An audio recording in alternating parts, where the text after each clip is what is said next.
हर्षवर्धन पाटलांची भाजपला सोडचिठ्ठी 6 किंवा 7 तारखेला शरद पवार गटामध्ये पक्षप्रवेशाची शक्यता। आज पत्रकार परिषदेसह कार्यकर्ता मेळावा घेणार।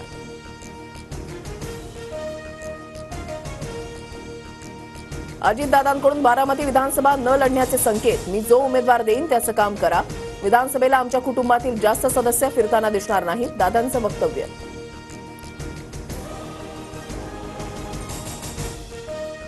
आता श्रेय घेण्याचे प्रयत्न करू नका। लोकसभेत झालेल्या पराभवाच्या भरपाईसाठी निर्णय। मात्र मराठी भाषा महानच, तुमच्या भीकेची गरज नाही, राऊतांचा हल्लाबोल।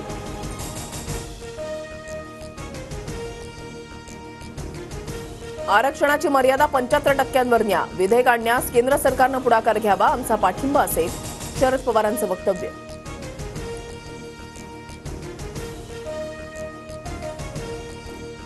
एमआयएमची मवियाकडे 28 जागांची मागणी। मवियाला 132 ठिकाणी फायदा होणार असल्याचा प्रस्ताव।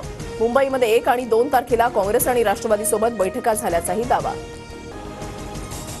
लोकसभेचे विरोधी पक्षनेते राहुल गांधी आज कोल्हापूर दौऱ्यावर। राहुल गांधींच्या हस्ते शिवरायांच्या पुतळ्याचं अनावरण। कसबा बावडा परिसरात लोकार्पण सोहळा। महाराष्ट्रातील शेतकऱ्यांसाठी खुशखबर। पीएम किसान आणि नमो शेतकरी योजनेचे 4000 उद्या जमा होणार। पंतप्रधान मोदींच्या हस्ते उद्या वाशिममधल्या कार्यक्रमात निधी वाटप। सरपित्री अमावस्येच्या विधीमुळे यंदाही बाणगंगा तलावामध्ये मृत माशांचा खच। पुनरुज्जीवन प्रकल्पाचे काम सध्या बंद। तलाव परिसरात दुर्गंधीचं साम्राज्य।